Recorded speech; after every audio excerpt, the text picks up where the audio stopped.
अस्सलाम वालेकुम नाज़रीन, आप देख रहे हैं प्रोग्राम दो टोक। मैं हूं करण नाज। पीटीआई की सियासत में यू टर्न न हो मुमकिन नहीं है ऐसा।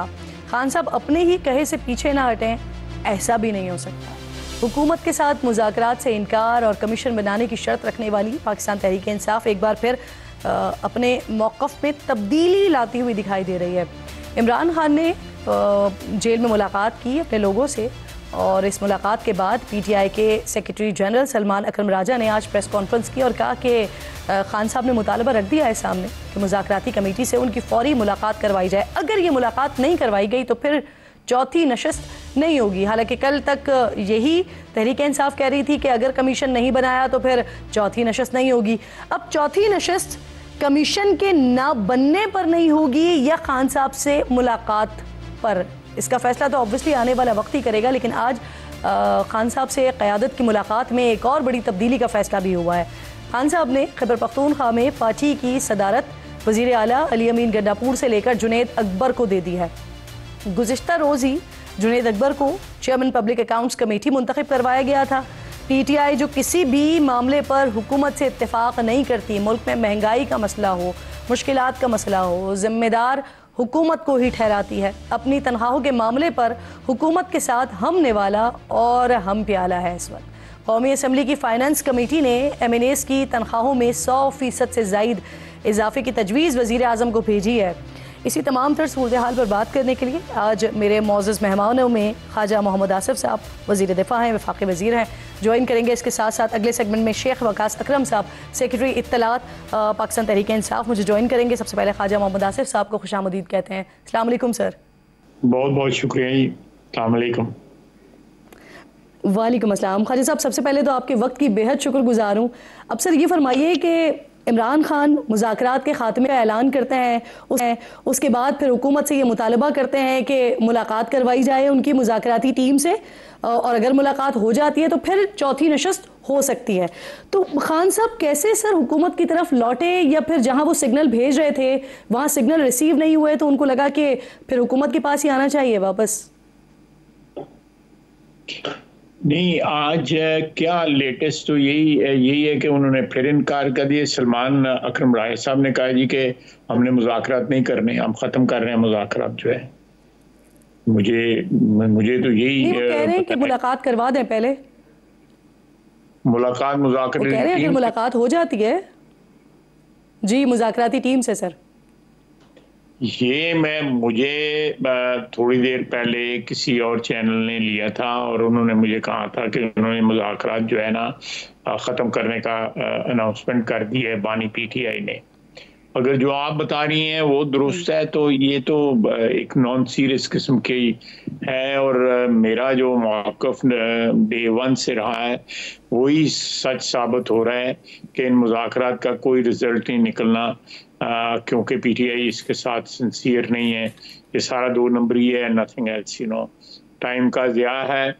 अगर मुज़ाकरात फॉर द सेक ऑफ मुज़ाकरात करने हैं तो मेरा ख्याल है कि एक लाहासिल सी एक एक्सरसाइज है।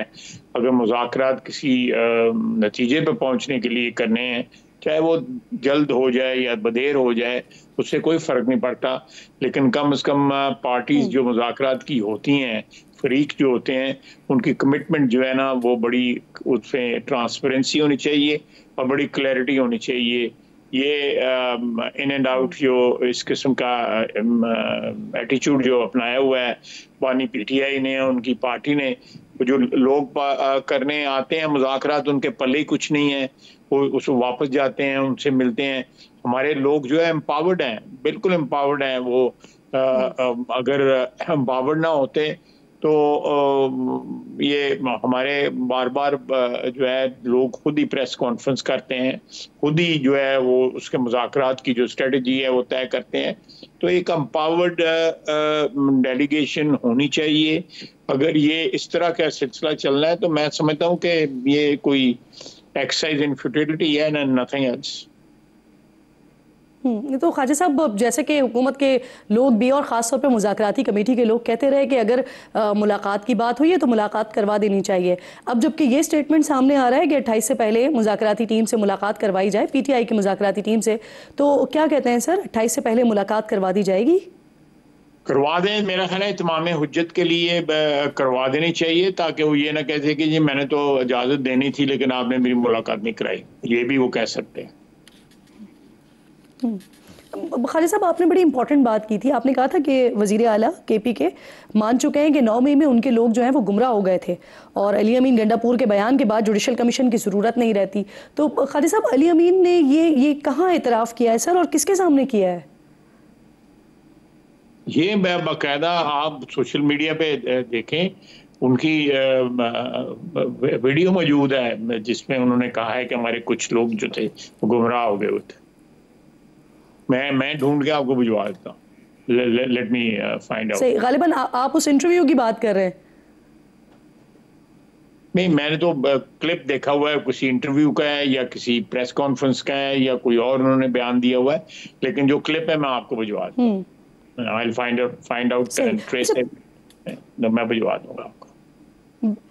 बिल्कुल ठीक। अच्छा ख्वाजा साहब, वज़ीर आला KPK को सूबाई सदारत से हटाया गया सर, गुज़िश्ता कुछ दिनों से हुकूमत उनके किरदार की तारीफ कर रही थी, आपको क्या लगता है तब्दीली की वजह? देखें, मेरा ख्याल है जुनैद अकबर को जो है बनाया गया है उनकी जगह सूबाई सदारत का जी, और जुनैद अकबर जो है वो कल PSC में भी उनका नाम सर फहरिस्त था, जो हमें लिस्ट भेजी थी PTI ने, उसमें सर फहरिस्त जुनैद अकबर का नाम है। उनकी चॉइस है। जुनैद अकबर साहब जो है, जो मैम मेरी उनके साथ 2 टर्म्स की वाकफियत है, सलाम दुआ है। मेरे नज़दीक वो एक PTI में शाहजो नादरी को बंदा जो है इस तरह का मिलता है, जो ट्रांसपेरेंट, जिसकी कोई अपनी एटीट्यूड हो या उसका ट्रांसपेरेंट अप्रोच हो। मेरा ख्याल है अच्छे आदमी है। मेरी तो उनके मुतल्लिक राय जो है वो ठीक ही है। नॉर्मली जो है PTI वाले जो हैं वो उस तरह स्टैंड नहीं लेते, लेकिन ये बात चीज़ों पे स्टैंड लेते हैं, इंटेग्रिटी उनकी इंटैक्ट है। जी। तो ख्वाजा साहब, ये सिर्फ आपकी राय है या सारी कैबिनेट की, सारी हुकूमत की राय है? क्योंकि ये जो मामला था PSC के चेयरमैन का, जी मैं ज़ाती राय, लेकिन सर ये जो चेयरमैन का मामला था, जी ये वाला मामला कई टाइम तक लटका रहा ना सर, फिर और ऑपोजिशन के 2 नामों पर आप लोगों को एतराज रहा, फिर हुआ ये कि तजवीज़ कुनिंदा, तायद कुनिंदा बन गई हुकूमत। नहीं, मैं आपको बताता हूँ कि तजवीज़ कुनिंदा, तायद कुनिंदा वाली कोई बात नहीं है। हमने उनको हमेशा कहा था कि आप एक पैनल दें and let the government choose a gentleman from that panel. उन्होंने कल 4 का एक्चुअली टाइप हुआ था और फिर नीचे हाथ से मेरा ख्याल है मुझे बताया गया कि उमर अयूब साहब ने अपना नाम भी लिख दिया था। तो वो जब हैंड ओवर हुआ है हमें, तो वो हमारी जो एक रिक्वेस्ट थी कि ये पैनल दें, वो पैनल पूरा हो गया। वो पैनल जो है हमने मशवरा किया स्पीकर साहब ने दफ्तर में, और फाइनलाइज जो है, जो उनकी चॉइस जो थी, मेरा ख्याल नंबर 1 पे जुनैद अकबर साहब थे, हमने वो एक्सेप्ट कर ली। सिंपल, कोई ऐसी कोई इसमें कॉम्प्लिकेशन। और ख्वाजा साहब, शेख वकास अकरम के नाम पर एतराज नहीं था? जी, मैं पूछ रही हूँ कि शेख वकास अकरम के नाम पर एतराज नहीं था सर? मेरा नहीं ख्याल कि ये नई जो लिस्ट आई है उनमें से उनमें उनका नाम था। उनमें जुनैद अकबर साहब का नाम था, और मुझे एग्जैक्टली नहीं पता, मैं हो सकता है मैं गलत कह रहा हूँ, मैं शेख वकास हो सकता है नाम हो बीच में, लेकिन मुझे नाम याद पड़ते हैं कि जुनैद अकबर साहब का नाम था, आमिर डोगर साहब का नाम था, 5 नाम थे उसमें, उमर अयूब साहब का नाम था जी, और 2 और नाम थे। मुझे मेरी याद आज काम नहीं कर रही। ख्वाजा साहब, आप दुरुस्त कह रहे हैं जी, आप दुरुस्त कह रहे हैं, लेकिन उससे पहले पाकिस्तान तहरीक इंसाफ ये कहती रही कि जो कई महीनों तक ये मामला लटका रहा, तो इस पे एतराज़ जो था वो शेख वकास अकरम के नाम पर एतराज़ था, तो इस लिस्ट में नहीं था, तो इस वजह से फिर ये PSC के चेयरमैन आ गए। जी, let me correct you please, कि ये एतराज़ नहीं था हमारा, सिर्फ डिमांड थी कि आप पैनल दें। हम आपके ही ये जो इस्तेहकाक है पीटीआई का कि वो उनका आदमी होना चाहिए, पीटीआई के पीएसी का चेयरमैन जो है, तो वो हम मानते थे, बिल्कुल मानते हैं, आज भी मानते हैं, पहले भी मानते थे। लेकिन ये प्रेरोगेटिव जो है, हम कहते थे कि 4-5 नाम दे दें, आप 6 नाम दे दें एंड हमें उसमें से पिक करने दें। इसलिए डेडलॉक रहा।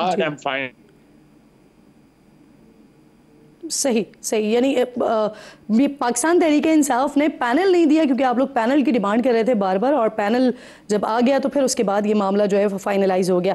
खालिद साहब ये फरमाइएगा, sir chief election commissioner retire हो रहे हैं, लेकिन हम देख रहे हैं कि अब तक वजीर आजम साहब ने इस मामले पर अपोजिशन लीडर से मुशावरत नहीं की। इनफैक्ट अपोजिशन की तरफ से भी किसी किस्म की कोई बात नहीं आई। अगर आप मुझे सुन पा रहे हैं तो मैं दोबारा दोहरा देती हूँ, मैं चीफ इलेक्शन कमिश्नर के हवाले से बात कर रही हूँ, रिटायर हो रहे हैं वो। जी जी, इसकी क्या वजह है सर, अपोजिशन भी खामोश है? नहीं, मुझे नहीं मालूम कि कब उनकी टर्म खत्म हो रही है। मेरा ख्याल है कि उनकी टर्म अगले साल जनवरी में खत्म हो रही है। आप वेरीफाई कर लें। मेरी ये जो 5 साल की उनकी टर्म थी, और ये if I remember it correctly, ये 2021 में वो अपॉइंट हुए थे। तो ये 5 साल की टर्म है, if I remember it correctly. ये अगली जनवरी में हो रही है। इसलिए आपको हर तरफ जो खामोशी नजर आ रही है वो इसलिए कि 1 साल बाकी है उनकी। आप चेक कर लिया है सर, 2020 में उनकी अपॉइंटमेंट हुई थी, और इसी ईयर में यानी 27 जनवरी को उनकी जो है वो रिटायरमेंट की डेट है। अच्छा, मैं आई स्टैंड करेक्टेड। मैं वाकई कोई इसमें कोई अभी कोई मेरा नहीं ख्याल कि कोई जुम्बश हुई है। आपने बिल्कुल सही कहा, मैं चेक कर लूंगा। I am surprised you know कि 20 या 21, मेरा ख्याल है 21 सी, 12, फिर मैं आपने चेक किया तो आप 2020 से जी दुरुस्त होगा आपका। मैं चेक कर लूंगा। I have absolutely no knowledge, इसलिए मेरा कमेंट करना जो है बड़ा दुश्वार है। बिल्कुल ठीक। खालिद साहब, 190 मिलियन पाउंड केस, आपने कहा सर कि रियासत ने मलिक रियाज पर हाथ डाल दिया है, अब उनका बचना मुश्किल है। आपने यूएई के साथ जो है वो जिक्र भी किया है ट्रीटी का, तो इस पर कब से काम शुरू होगा सर? मुझे लेटेस्ट मेरे पास नहीं है, लेकिन ये अनाउंसमेंट जो है आपको पता है, जो नैब का जो आया था, एक बयान जो आया था, उसमें ये सारी चीजें दर्ज थी। तो इलामिया जो था उनमें, उसमें ये सारी चीज़ें दर्ज थी। कब ये प्रोसेस चेक स्टार्ट होगा, आई कैन चेक दैट, लेकिन मुझे लेटेस्ट नहीं है इस वक्त पता कि वो कब स्टार्ट होगा या स्टार्ट हो गया है क्या, ये मुझे नहीं पता। सर आपके सबसे बड़े इत्तेहादी पाकिस्तान पीपल्स पार्टी, कल उनसे मैंने इस हवाले से बात की हुई है, कल आपने ये इंतहाई इंपॉर्टेंट गुफ्तगू की थी। तो गवर्नर साहब कह रहे थे कि एक तो पाकिस्तान पीपल्स पार्टी को ऑन बोर्ड नहीं लिया गया सारे मामले पर, दूसरा वो कह रहे हैं कि मलिक रियाज को पाकिस्तान लाना मुमकिन नहीं है, और उनके खिलाफ हुकूमती कार्रवाइयों से पीपल्स पार्टी इस हवाले से बिल्कुल ला ताल्लुक है। सर ज़रा मैं चाह रही हूँ कि आप सुन लीजिए उन्होंने क्या कहा है, सुनवाइएगा। हुकूमत ने मलिक रियाज के खिलाफ एक्शन लेने का ऐलान किया, आज ख्वाजा आसिफ साहब ने बात की है। क्या पहले भी रेड वारंट के जरिए किसी को पाकिस्तान लाया गया? आपको एतमाद में लिया गया है या नहीं? नहीं, हमें कोई एतमाद नहीं लिया। पहले भी रेड वारंट के जरिए बाकी बहुत से लोगों को हम लाना चाहते थे। हम पहले फरागोगी को लेना ताकि पता तो चले, उसकी तलाशी ले लें। फिर आप तो चाहते थे कि अल्ताफ हुसैन भी आ जाए। बातें करना आसान है, अमल दरामद करना मुश्किल है मेरे ख्याल में। हमें एतमाद में कम से कम नहीं लिया गया। ख्वाजा साहब, इस चीज़ का पता नहीं है कि इसलिए मेरा कमेंट करना ज़रा दुश्वार है कि जो इस सारे प्रोसेस में इनसे बात हुई है या नैब ने खुद वफाकी हुकूमत से सिर्फ बात की है, ये सारा प्रोसेस जो है मुझे बिल्कुल नहीं पता ये। लेकिन इसलिए मैं गवर्नर साहब के बयान के ऊपर कमेंट करने से गुरेज करूँगा। सही। ख्वाजा साहब, मियाँ साहब के भी बड़े अच्छे ताल्लुकात रहे हैं, लंदन में मलिक रियाज से मुलाकातें भी होती रही हैं सर, पाकिस्तान में भी कई अहम मौक़ों पर उनके हवाले से खबरें आती रही हैं, तो ये अचानक से सर्द मेहरी आई है ख्वाजा साहब? नहीं, देखें, अगर मियाँ साहब की वहाँ पे मुलाकातें होती रही हैं तो उससे नैब का तो कोई ताल्लुक नहीं है। नैब तो एक अपनी कार्रवाई अपने तौर पे कर रही है, वो उसकी मुलाकातें तमाम सियासतदानों से होती रही हैं।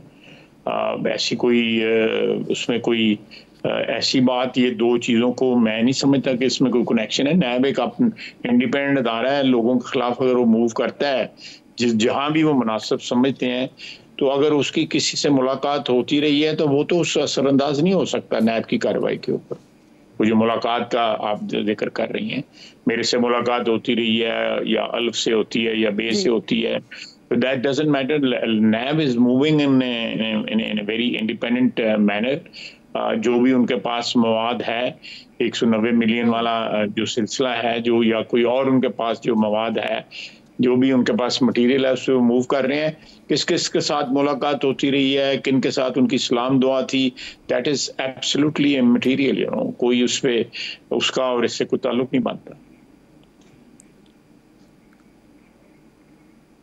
जी, दुरुस्त दुरुस्त। अच्छा Khwaja Sahab, peoples party sir Punjab में पावर शेयरिंग की बात करती है और इस बारे में बार बार शिकवा भी कर रही है। कल भी उनकी सीईसी की मीटिंग हुई, उसमें भी उन्होंने इसी तरह की बातें की। उनके गवर्नर साहब भी इस चीज़ पर शिकवा कर रहे हैं। वो कह रहे हैं कि नून लीग के साथ जो इत्तेहाद का तजर्बा है वो बड़ा मायूस कौन है। तो सर पाकिस्तान पीपल्स पार्टी ऐसा क्या मांग रही है पंजाब में जो सूबाई हुकूमत देने को तैयार नहीं है?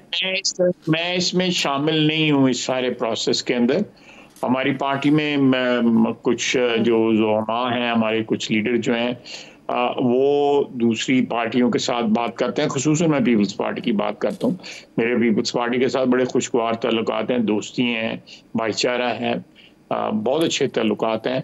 लेकिन ये सियासी मामलात के ऊपर जो है कि तावन की शराइत क्या होंगी, किस तरह ये सारा कुछ होगा, इसके लिए हमारे 2-4 कुलीग्स हैं, वो सारा ये सिलसिला करते हैं। मैं उसमें शामिल नहीं हूँ। मैं खुदा न खास्ता को ऐसा कमेंट कर दूँ जिससे मेरी पार्टी दुश्वारी में आ जाए या पीपल्स पार्टी दुश्वारी में आ जाए, तो मेरे लिए ये मुनासिब नहीं होगा। बिल्कुल ठीक, बिल्कुल ठीक। सर पार्लियामेंट के इशू पर ही मैं आ जाती हूँ। पीका एक्ट के हवाले से पीपल्स पार्टी में बड़ी तशवीश है। कल भी बात हो रही थी कौमी असम्बली में, तो उन्होंने हिमायत की, लेकिन अब वो इस बात पर बड़ी मुखालफत का इजहार कर रहे हैं। डोंट नो के सेनेट में जाता है तो फिर क्या मामला होता है। और उनकी तरफ से ये भी कहा जा रहा है कि इस पर मुशावरत नहीं हुई है। तो सर क्या पीपल्स पार्टी ने ये तशवीश का इजहार सिर्फ टॉक शोज में किया है या हुकूमत के साथ भी किया है? मेरा ख्याल है कि लॉ मिनिस्टर साहब और इंफॉर्मेशन मिनिस्टर और दूसरे जो है पीपल्स पार्टी के साथ राब्ते में है। क्या लेटेस्ट है इसका इल्म नहीं है मुझे। सही। अगर सर आप मुझे इजाज़त दें तो नकवी साहब ने जो अमेरिका का दौरा किया है वो ज़ाती हैसियत में किया है सर या हुकूमत की नुमाइंदगी की है उन्होंने? इसका भी मुझे नहीं पता।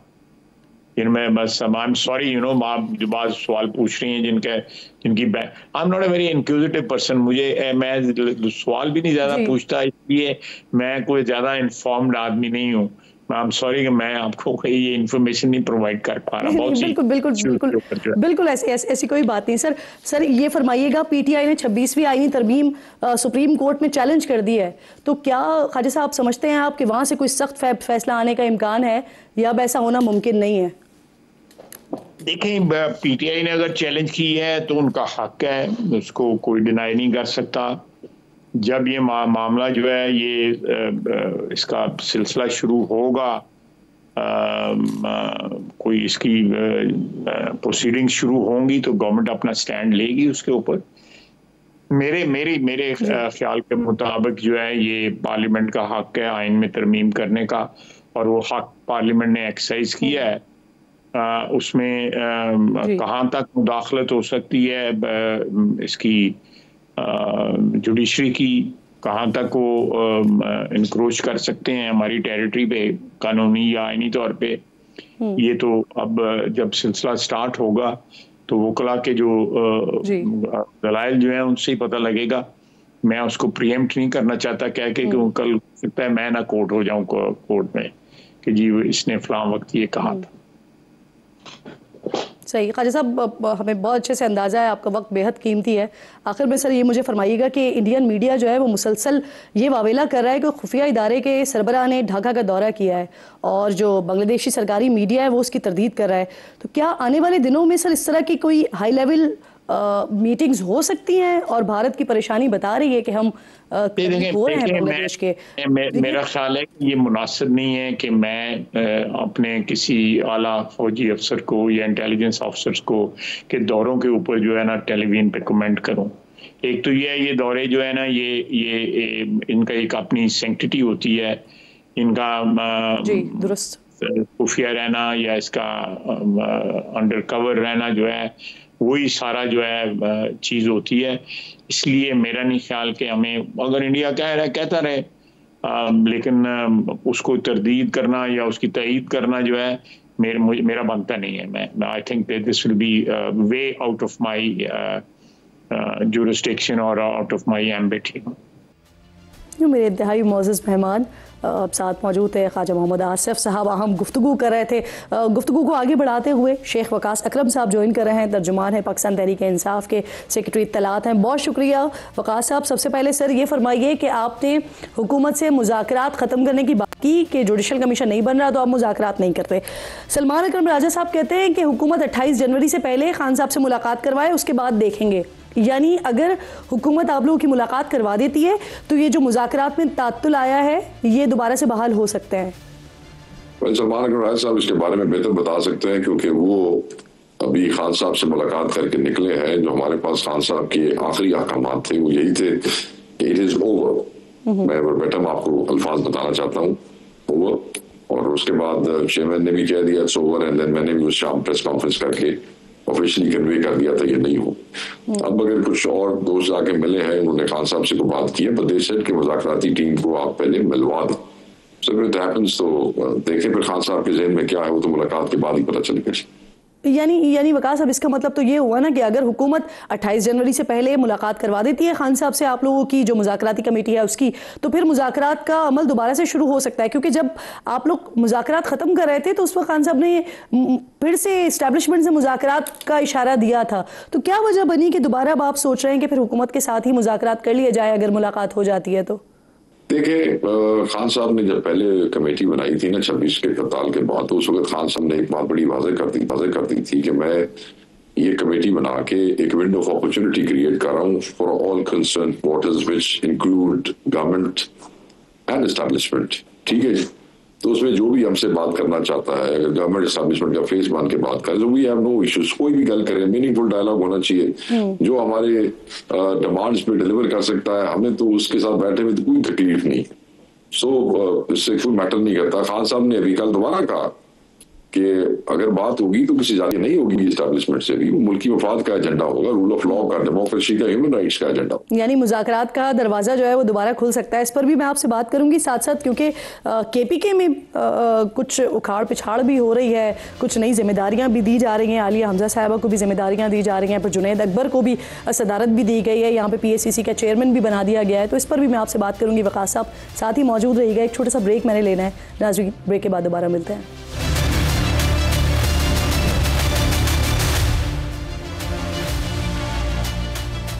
प्रोग्राम में एक बार फिर आपको खुशामदीद कहती हूँ। शेख वकास अकरम साहब साथ मौजूद हैं और मुज़ाकरात के हवाले से आज जो सलमान अकरम राजा साहब ने बात की है कि अगर मीटिंग करवा दी जाती है 28 जनवरी से पहले तो फिर देखेंगे, तो क्या इसके लिए अब दरवाजे ये कह सकते हैं कि फिर से हुकूमत के साथ जो मुज़ाकरात होने हैं उसके दरवाजे खुल गए हैं? शेख साहब नहीं, मैं नहीं समझता दरवाजे खोल दिए हैं। एक दफ़ा तो दरवाज़ा बंद है, और अगर मुलाकात ये करवाते हैं तो खान साहब के ज़हन में अगर कोई चीज होगी तो वो सामने आ जाएगी। मुलाकात उनको वैसे भी करवा देनी चाहिए, ऐसे ही खाम खा, मतलब ये उनका लीगल राइट्स भी है। मुलाकातें आप नहीं करवा रहे तो इनको खोल देना चाहिए, शायद कोई अच्छी चीज ही निकल आए। इसमें तो कोई दो राय नहीं है सर, मुलाकात तो करवा देनी चाहिए। और हुकूमत के लोग भी ये कहते रहे हैं, जो मुज़ाकराती टीम के लोग हैं वो भी ये बात करते रहे हैं। किरना साहब, अगर ये उस वक्त भी जैसे हम बार बार कहते हैं, मर के एक मुलाकात इन्होंने करवाई, वो भी आपको पता है कितने दिन लग गए और कितने तमाशे। यहाँ तक हुआ कि इरफान सदीकी और राना साहब लोगों को खुद टीवी पे कहने पड़ा कि जनाब अगर मुलाकात नहीं होती तो उनकी बड़ी सुबकी है। यहाँ तक कहना पड़ा अगर आपने उनको सुना। अगर ये फ्रीक्वेंट एक्सेस खान साहब तक दे देते तो शायद चीजें आगे पॉजिटिवली बढ़ती हैं। और उसमें देखिए, जब आप ज्यादा मुशावरत करते हैं ना जी, तो ज्यादा रास्ते निकलते हैं। तो जब आप हमें हमारे कैद से मुशावरत नहीं करने देते तो हमने आपके साथ क्या रास्ते निकालने और कैसे रास्ते निकालने? So I don't know why they couldn't manage. And उस पे फिर बहुत सस्पिशंस हुई कि if they can not deliver on this, वो जो हम कह रहे हैं जुडिशल कमीशन का, तो फिर की करेंगे और किस तरह करेंगे? This is what. शेख साहब, आपकी बात से तो सर तासुर ये मिल रहा है कि हुकूमत भी चाहती है मुज़ाकरात जारी रहें, आप भी चाहते हैं मुज़ाकरात जारी रहें, लेकिन कोई तीसरी कुव्वत है जो इसके खिलाफ है? नहीं, मैं समझता हूँ कि तीसरी कुव्वत पे तो हम बात करेंगे ना बाद में। पहले तो हम हुकूमत का कंडक्ट देख लेते हैं ना। हुकूमत के वज़रा जो है उनकी जुबान देखें जिस दिन से ये शुरू हुआ। खान साहब की फैमिली के बारे में, उनकी ज़ौजा, उनकी हमशीरगान के बारे में कैसी गुफ्तगू शुरू होगी, मुनज़्ज़म प्रोपेगेंडा शुरू होगी। ख्वाजा आसिफ साहब को देख, तारक साहब को देख लें, या आप एहसन इकबाल को देख लें, आप ये इन सब की गुफ्तगू देखें। वो जो इकबाल चौधरी उन्होंने फिर दोबारा रीलॉन्च किया वो तंजीम साजी के बाद, तो कहने का मकसद है कि सारी गुफ्तगू फिर हामिद रजा साहब के जो तर्जुमान है और सुन्नी इत्तेहाद काउंसिल के सदर है, उनके मदरसे पे जो घर भी साथ है, उस पे हमला धावा सैकड़ों पुलिस वाले फैसलाबाद की तरफ से। मतलब ये मैं तो समझता हूँ कि खुद ही बीच में सबूताज करना चाहते हैं। ये खुद ही सीरियस नहीं है, क्योंकि अगर कमीशन बन जाता है और चीजें बीच में से निकलती हैं तो फिर 9 मई के बेनिफिशरी है सन 26 मई का कताल का हुक्म देने वाले ये थे 245 के जरिए। तो वो शायद इनको ये भी डर होगा ना बीच में कि चलो लोगों को फूल बनाओ ऑपोजिशन के साथ मुज़ाकरात के नाम पे कि हम तो बात करना चाहते हैं, ये नहीं करते। But on the other hand अगर कोई कमीशन बन गए 3 सीमा तो फिर दवाई फटक जो है वो चुका जाएगा। तो वो सस्पेशन तो है उनको।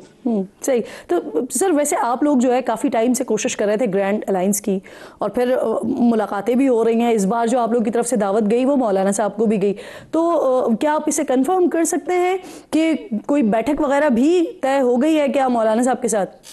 जी, मुझे अभी पता लगा असद कैसर साहब की शायद बात हुई है उनसे, मौलाना साहब से, और कोई बैठक का जो है वो एहतमाम हो रहा है। देखें, खान साहब की इंस्ट्रक्शंस के मुताबिक any force and every force which is pro democracy, हम उसको आवाज देंगे। इस फसाइयत के खिलाफ, इस जबर के खिलाफ जो खड़ा होना चाहते हैं, हम उनको आवाज देंगे एंड देन विल सी के कौन हमारे साथ खड़ा होता है इस सारे वेंचर में और कौन नहीं। हम सबको आवाज देंगे, सबको तक पहुंचेंगे। और अब्बासी साहब के साथ, शायद खान अब्बासी साहब के साथ भी मुलाकातें वगैरह हुई थी, तो वहां से भी फिर क्या यकीन दहानी हो गई है साथ चलने की? हाँ, उन्होंने जहाँ तक मुझे बताया गया है उन्होंने रजामंदी का इजहार किया है बहुत सी चीजों पे, और बहुत सी चीजें is there to be discussed. तो वो ऐसी है। और सर इसी सारी मूवमेंट में क्या महारंग बलोच को भी शामिल किया जाएगा, क्योंकि सलमान अकरम राजा साहब कह रहे हैं कि उनसे भी पार्टी का वफ्द जो है वो मुलाकात करेगा? Pro democracy, pro constitution, pro human rights, pro rule of law, तमाम आवाजों को जो है वो हम कॉल करेंगे और तमाम फोर्सेस को हम कॉल आउट करेंगे। उसमें जो उतरेगा वो हमारे साथ खड़ा होगा। शेख साहब, अब जरा केपीके के हवाले से भी बात कर लेते हैं। सर, खैबर पख्तूनख्वा में बड़ी तब्दीली हमें नजर आती है। वहाँ पर बानी पीटीआई ने अली अमीन गंडापुर साहब की जगह जुनैद अकबर को पार्टी सदर नामजद कर दिया है। वहाँ पर इतनी बड़ी तब्दीली की वजह क्या पार्टी के अंदर जो इख्तलाफात हैं वो बने हैं कि खान साहब ने इतना बड़ा फैसला किया? सर नहीं, एक कोई बड़ी तब्दीली नहीं है, की हो गया रहता हूँ। हमने आज से चंद महीने पहले पार्टी का सेक्रेटरी जनरल चेंज किया है। हमने आज से चंद महीने पहले इंफॉर्मेशन सेक्रेटरी चेंज किया, जो कि पूरे मरकज के 2 थंब होते हैं। उससे बंदे ने इतनी तशवीश नहीं थी, तो एक सूबे का सदर जो है वो चेंज हो गया, तो बंदे कह रहे इतनी बड़ी तब्दीली आ गई। लेकिन मैं आपको उसमें रोशनी डालता हूँ। बात यह है कि chief minister has been consume by the जो भी स्केड्यूल है और 2 जिम्मेदारियां हैं। फिर उन जिम्मेदारियों की वजह से टेक्निकलिटीज में कई जगह पे सूबे को और कई जगह पे पार्टी को, कई जगह पे गवर्नमेंट को कहीं ना कहीं नुकसान पहुंचता है। तो it was under discussion for many weeks. Last time when chief minister met Imran Khan साहब, उन्होंने खुद उन्हें ये रिक्वेस्ट किया कि इस तरह का मामला है और आप जो है वो ये जिम्मेदारी किसी के हवाले करें। टाइम टू टाइम जो लोग गवाह हैं इस बात के, पार्टी मीटिंग्स में वो कहते रहे हैं कि आप किसी और को ये जिम्मेदारी दे दें। तो विद दिस कंसल्टेशन खान साहब ने आज डिसाइड कर दिया, और मैं ये समझता हूँ कि Junaid Akbar is the right choice. सूबे के हवाले से वर्कर हैं और खान साहब की चॉइस है, ये मैटर करता है, बाकी कुछ भी मैटर नहीं करता। और ये जुनैद अकबर भी जो हैं वो वजीर आला के ही तजवीज़ करदा हैं?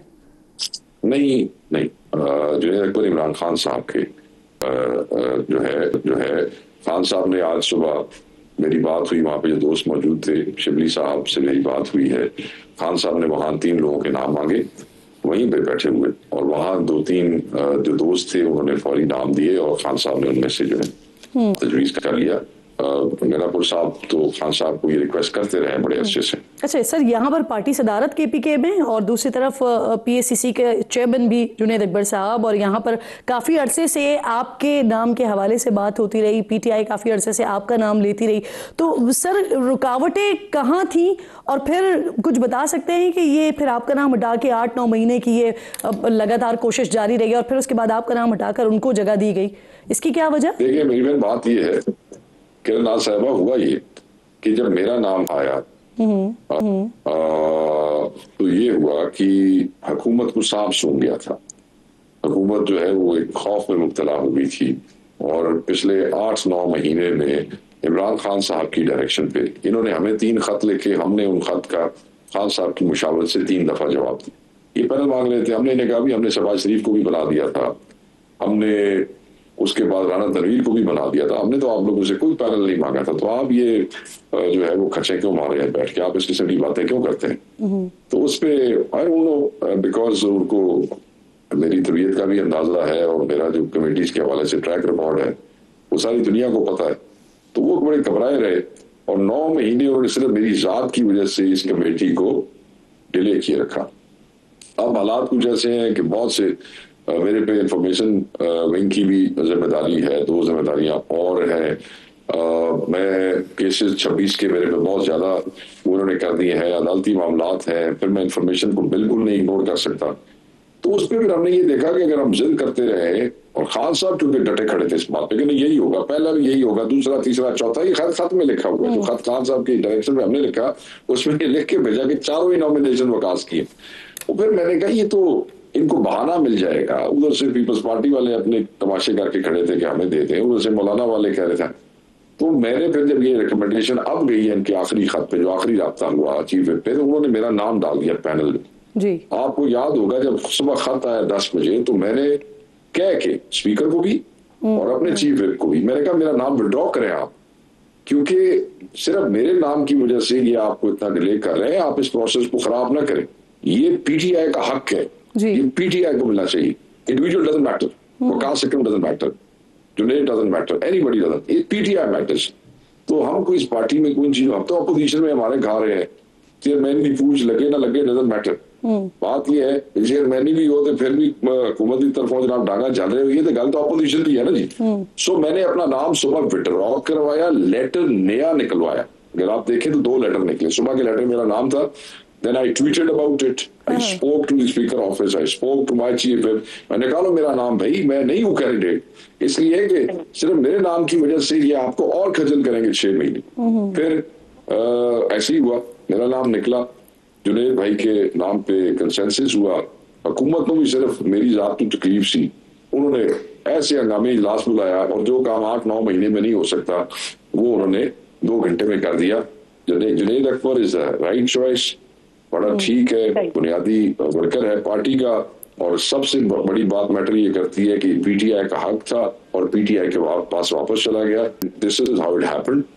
हम जाती उसके लिए चीजों को डिले कराएं तो उसका मजा नहीं। यानी आप कह रहे हैं कि हुकूमत को जो आपके नाम से तकलीफ थी तो वो तकलीफ आपने खुद ही दूर की है, आपने खुद ही अपने नाम को विड्रॉ कर लिया।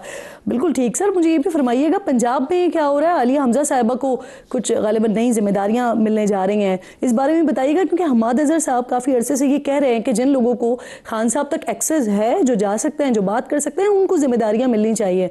तो क्या सर फिर सदारत की तब्दीली का भी इम्कान है? देखिए हमाद अजहर साहब बिल्कुल ठीक कह रहे हैं कि जब एक्सेस होती है ना जी तो चीजें बड़ी बेहतरी से वो चलती हैं आगे, क्योंकि डायरेक्शन खान साहब से ही लेनी होती है। फिर जब एक्सेस नहीं होती तो वकीलों के थ्रू जब पैगाम रसानी होती है तो उसमें बड़ी मिसकम्युनिकेशन होती है, बड़े नुकसान होते हैं, कई अच्छे बंदों का अजीबो गरीब काम हो जाते हैं। तो वो ठीक कह रहे हैं हमाद, मगर अगली बात यह है कि आलिया हमजा साहबा, आपको पता है कि वो जेल गुजार के आई है और बड़ी कुर्बानी दी है उन्होंने, और पहले भी एमएनए हमारी रह चुकी है, इस दफा भी एमएनए नॉमिनेटेड है।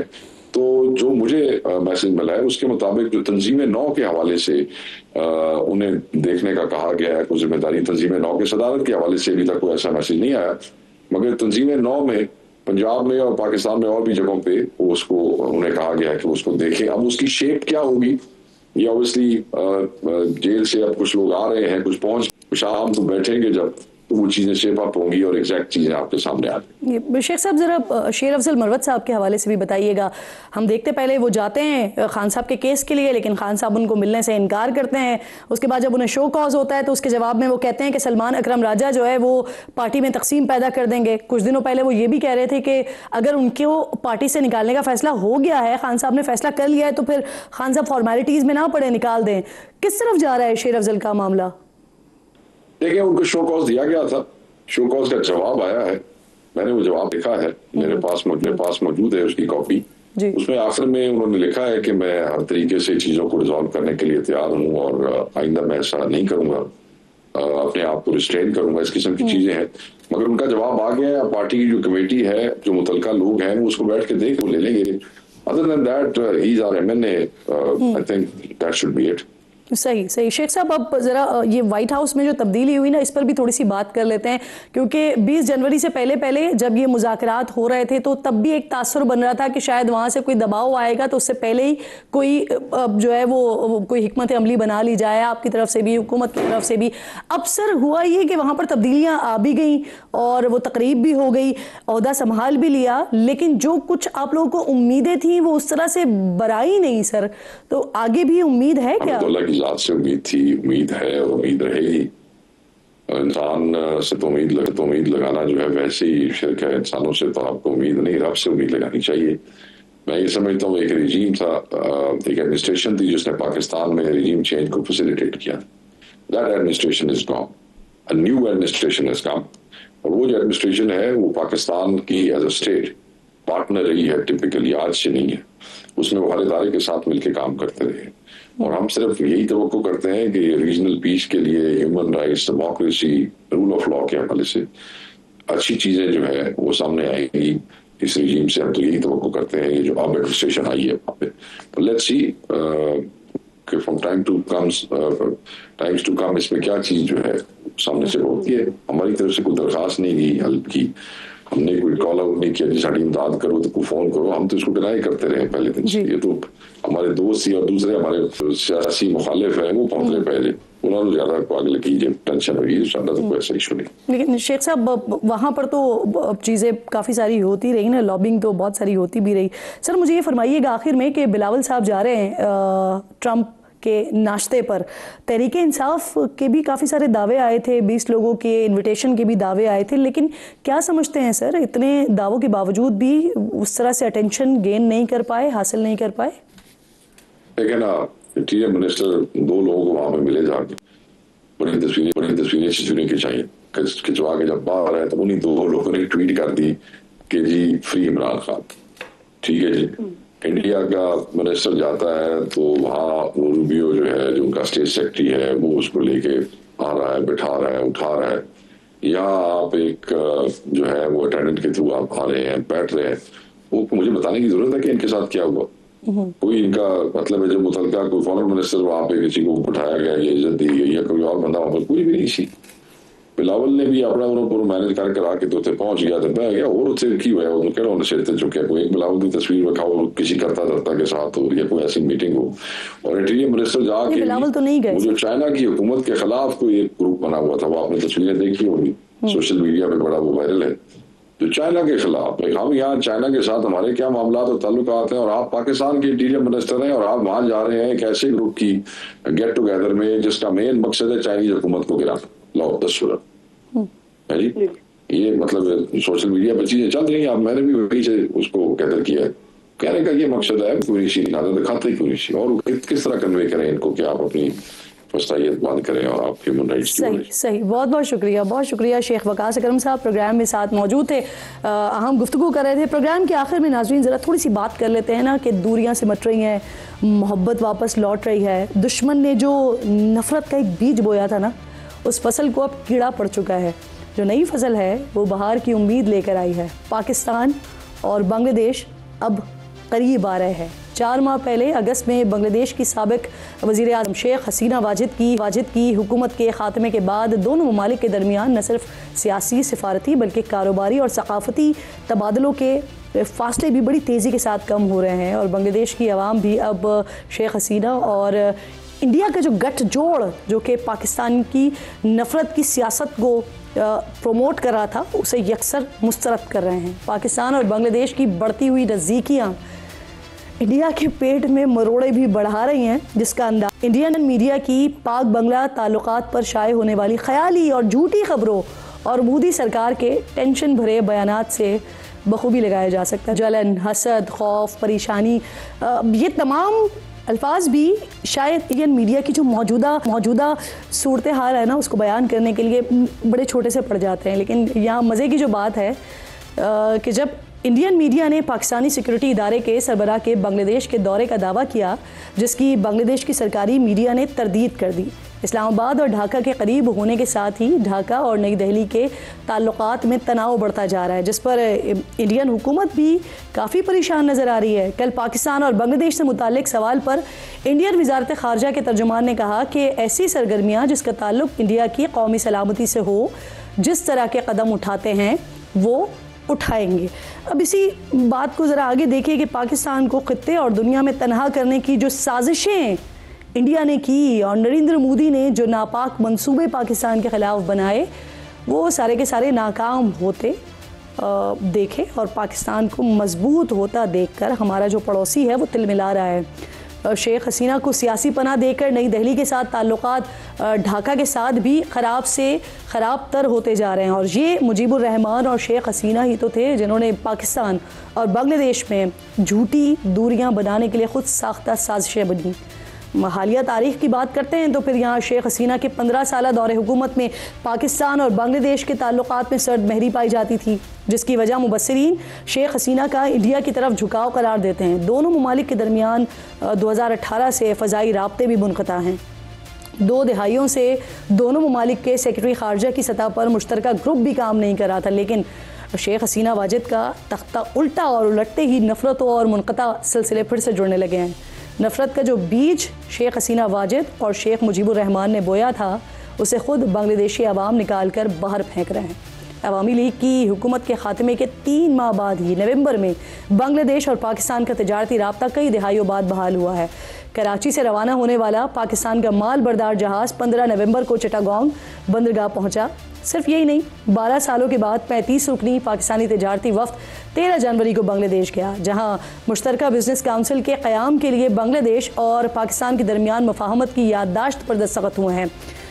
पिछले महीने नाज़रीन यानी दिसंबर में कायरा में वज़ीर आज़म शहबाज शरीफ और बांग्लादेश की अबूरी हुकूमत के सरबराह मोहम्मद यूनुस की मुलाकात भी हुई थी, जिसमें दोनों सरबराहान ने 2 तरफ़ा ताल्लुकात को फ़रोग़ देने पर इत्तेफाक किया। इस मुलाकात ने भी इंडियन मीडिया को बड़ा तरसाया था, बड़ा तड़पाया था, बड़ा रुलाया था। खैर, जो जलता है जलता रहे, सड़ता रहे। पाकिस्तान हमेशा खित्ते में अमन और बराबरी की ख्वाहिश का इजहार करता रहा है, जिसे पाकिस्तान की कमज़ोरी समझने वाले आज ख़ुद कमज़ोर हो रहे हैं। पाकिस्तान और बांग्लादेश के बहाल होते ताल्लुकात के सिलसिले में नायब वज़ीर आज़म और वज़ीर ख़ारजा इसहाक़ डार का अगले माह दौरा बांग्लादेश भी मुतवक्के है। 2012 के बाद नाज़रीन ये किसी भी पाकिस्तानी वज़ीर ख़ारजा का पहला दौरा होगा। मेल मिलाप और ख़ित्ते में बढ़ते असर और रसूख का ये सिलसिला यहीं तक महदूद नहीं होगा। बांग्लादेश और पाकिस्तान के दरमियान वीज़ों के इजरा में नरमी के बाद बराह रास्त परवाज़ों के आगाज़ पर भी काम हो रहा है, जो कि पहले भी मैंने आपको बताया कि ये 2018 से बंद है। पाक बांग्लादेश तारीख़ पर अगर हम नज़र डालते हैं तो माहिरीन कहते हैं कि ढाका में आने वाली तब्दीली के नतीजे में बांग्लादेश का इंडिया और पाकिस्तान से मुताल्लिक़ नज़रिया भी तब्दील हुआ है। इस तमाम मस्बत सूरत हाल से परेशान होने वाले इंडिया के लिए बस यही पैगाम है कि पड़ोसियों के लिए दहशत गर्दी का बाइस बनने के बजाय खित्ते और दुनिया के अमन का सामान करें, और हाँ, दूसरों की तरक्की और खुशी से भी कोशिश करें कि जलना छोड़ दें। वैसे आपसे हो नहीं पाएगा। प्रोग्राम का वक्त ख़त्म हो गया। इंशाल्लाह नाज़रीन से मुलाकात। अपना और अपने मुल्क का ख़ास ख्याल रखिए। फ़लस्तीन को अपनी दुआओं में याद रखिए। अल्लाह निगहबान।